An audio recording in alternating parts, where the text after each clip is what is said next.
অথচ নাতি আছে, নাতি নিয়ে আসে ডাকি। কয় যে আমার স্বামী চলে গেল আর বাইর ফিরলো না। 12:30টার দিকে গাড়ি তুলেছে, তারপরেতে ফোন দিছি, তারপরে বলিছে যে বগুড়া, তারপরে তো আর ফোন দেয় না। আমি বলতেছি যে সকালে আমি ফোন দিব বা ওতে পৌঁছিলে ফোন দেয় যে আমি পৌঁছে গেছি, এরকম বলে।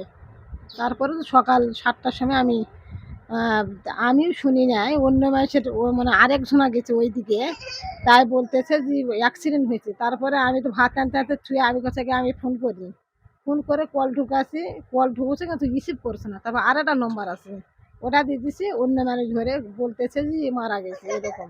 তার পরিবার নিয়ে বাঁচার জন্য সে বাইরে যায়।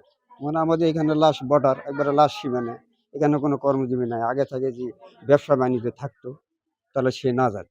এখন ব্যবসা বাণিজ্য নেই, এই সময়টা বসে বাইরে যায়, 10 দিন বাইরে, 5 দিন বাড়ি, এইভাবে সংসারটা চলে। শেষে ঘটলো ওই যে গাড়ি অ্যাক্সিডেন্ট হয়ে মারা গেল।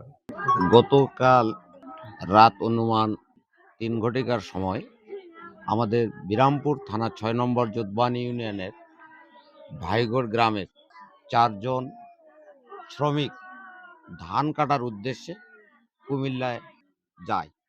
যাওয়ার পথে রাস্তায় রোড অ্যাক্সিডেন্টে মারা যায়। আমাদের এই মৌজায় 4 জন যায় কুমিল্লার উদ্দেশ্যে কাজের জন্য।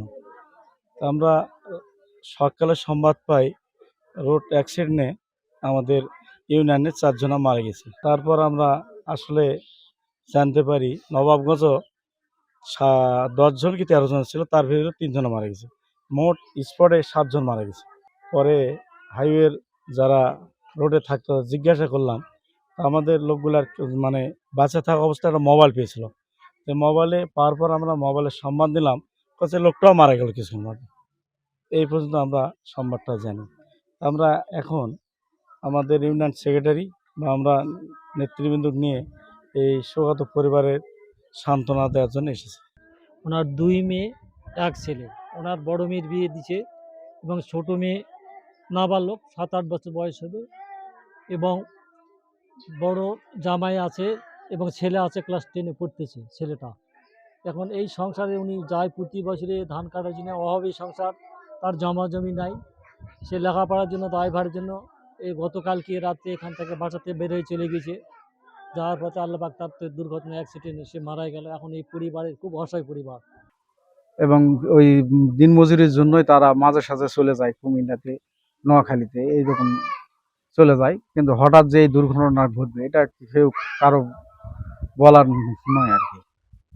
তার মধ্যে আমাদের দিক থেকে আমরা চেয়ারম্যান মেম্বার যে যদি পারি এদের সহযোগিতা করার জন্য যে কোনো কাজ করার, এমপি মহোদয়, মন্ত্রী সাহেব বলল, আমার সাথে কথা হলো, এবং আমার খোকন ভাইরা হচ্ছে ইউনিয়ন সভাপতি, উনিও বললো যে মন্ত্রী স্যার বলা হয়েছে কিছু এদের সহযোগিতা করবে আর কি।